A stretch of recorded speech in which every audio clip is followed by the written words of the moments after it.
Assalamualaikum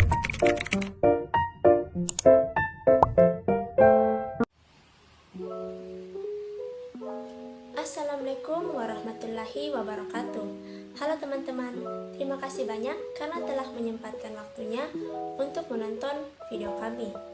Perkenalkan, saya Shena Putri Larsati selaku koordinator sekaligus pemateri pertama, beserta rekan saya Dita Anissa Putri dan Nur Hikmah Eril. Kami dari kelompok 2 mata kuliah Ilmu Administrasi Bisnis akan membahas materi tentang komunikasi bisnis dan human relations dalam organisasi bisnis.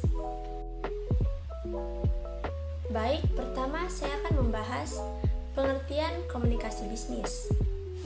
Komunikasi bisnis adalah pertukaran gagasan, pendapat, informasi, instruksi yang memiliki tujuan tertentu yang disajikan secara personal atau impersonal melalui simbol-simbol atau sinyal-sinyal untuk mencapai tujuan organisasi. Selanjutnya saya akan membahas unsur komunikasi bisnis, yaitu yang pertama, memiliki tujuan. Artinya komunikasi bisnis harus memiliki tujuan yang telah ditetapkan sebelumnya, sejalan dengan tujuan organisasi. Yang kedua, pertukaran. Dalam hal ini, melibatkan paling tidak 2 orang atau lebih. Yang ketiga, gagasan, opini, informasi, instruksi merupakan isi dari pesan yang bentuknya beragam tergantung tujuan, situasi, dan kondisinya. Yang keempat, menggunakan saluran personal atau impersonal yang mungkin bersifat tatap muka menggunakan media tertentu. Yang kelima, menggunakan simbol atau sinyal yang merupakan alat atau metode yang dapat dimengerti atau dipahami oleh penerima untuk menyampaikan pesan. Dan yang terakhir, ada pencapaian tujuan organisasi. Selanjutnya, saya akan membahas tujuan komunikasi bisnis. Yang pertama, memberikan informasi atau informing. Tujuan komunikasi ini yaitu memberikan informasi yang berkaitan dengan dunia bisnis kepada pihak lain. Yang kedua, melakukan persuasi atau ajakan. Tujuan dari komunikasi ini yaitu melakukan persuasi kepada pihak lain agar apa yang disampaikan dapat dipahami oleh audiens dengan baik dan benar. Yang ketiga, melakukan kolaborasi. Tujuan yang ketiga ini yaitu melakukan kolaborasi atau kerjasama bisnis antara seseorang dengan orang lain.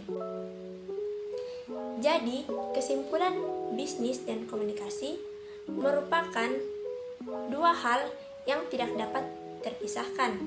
Suatu kegiatan bisnis tidak mungkin dapat berjalan dengan baik tanpa komunikasi yang berjalan dengan baik. Semoga dengan apa yang saya sampaikan, teman-teman bisa memahaminya dengan baik.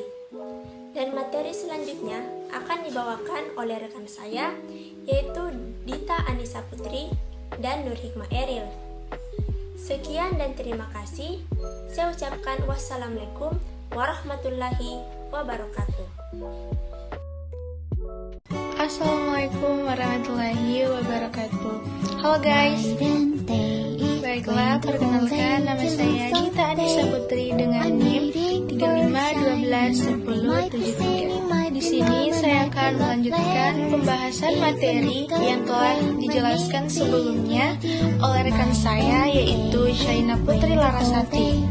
Baiklah, selamat menyaksikan. Apa saja yang ada dalam jenis komunikasi bisnis dan teknik dalam komunikasi bisnis? Untuk mengetahui, mari kita bahas. Jenis komunikasi bisnis itu meliputi beberapa hal, tetapi yang pertama itu yaitu komunikasi internal. Dapat dilihat pada gambar di samping, di mana internal itu artinya di dalam, yaitu komunikasi yang terjadi di dalam suatu perusahaan atau organisasi yang dapat dilakukan secara email ataupun secara tatap muka langsung atau bertemu. Selanjutnya, pada bagian kedua terdapat komunikasi vertikal. Dapat dilihat pada gambar di samping, Komunikasi vertikal merupakan komunikasi dua arah di mana harus terdapat timbal balik dari atasan ke bawahan maupun bawahan ke atasan. Dapat kita amati pada gambar di samping, yaitu komunikasi horizontal. Di mana komunikasi horizontal ini yaitu komunikasi yang lebih santai atau non-formal. Komunikasi horizontal ini biasa dilakukan oleh karyawan sesama karyawan yang dapat diselipkan dengan gurauan ataupun candaan. Pada materi yang kedua yaitu dalam komunikasi dapat kita amati pada gambar di samping bahwa saat kita menggunakan teknik komunikasi verbal, kita harus memperhatikan nada dan intonasi Sehingga pesan yang ingin kita sampaikan tepat pada inti pembahasan. Biasanya teknik komunikasi verbal ini biasa dilakukan pada kegiatan rapat atau kegiatan formal-formal lainnya. Selanjutnya yaitu komunikasi non-verbal, di mana komunikasi non-verbal ini ialah suatu komunikasi yang tidak menggunakan kata-kata atau hanya menggunakan lisan atau bahasa tubuh. Yang terakhir adalah komunikasi tertulis, di mana komunikasi tertulis ini ialah salah satu komunikasi yang memanfaatkan media elektronik.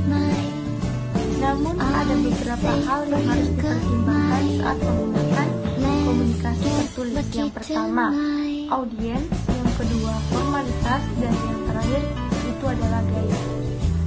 Itulah tadi pemaparan atau penjelasan materi saya.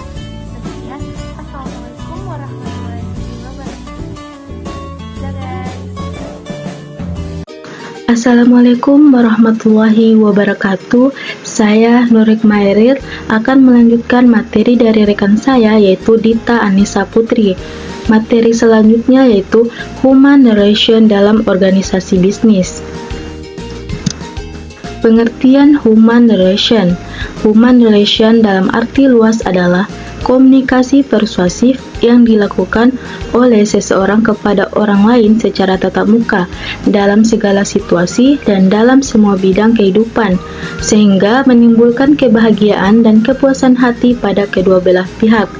Human relation dalam arti sempit adalah komunikasi persuasif yang dilakukan oleh seseorang kepada orang lain secara tatap muka dalam situasi kerja dan dalam suatu organisasi dengan tujuan untuk mengunggah kegairahan dan kegiatan bekerja dengan semangat kerjasama yang produktif dengan perasaan bahagia dan puas hati. Tujuan dan fungsi. Tujuan menciptakan upaya saling pengertian untuk mewujudkan suatu kerjasama yang baik antara keseluruhan unsur manusia dalam suatu organisasi. Bila terjalin hubungan human relation yang baik, maka akan lebih mudah untuk mencapai tujuan dalam organisasi. Manusia memiliki harga diri yang ingin dihargai oleh manusia lainnya, sehingga dengan adanya human relation, maka landasan dasar suatu hubungan yang saling menghargai dapat terwujud dalam suatu organisasi.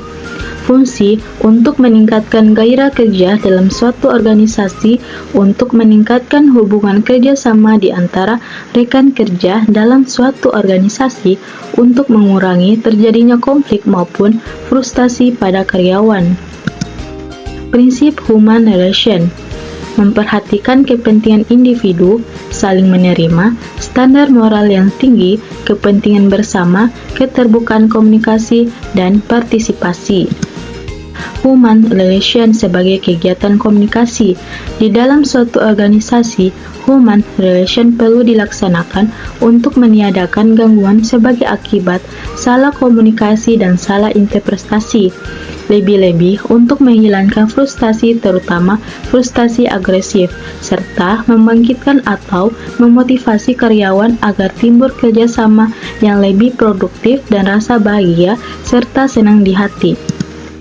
Baik, sekian dari materi saya. Terima kasih. Wassalamualaikum warahmatullahi wabarakatuh.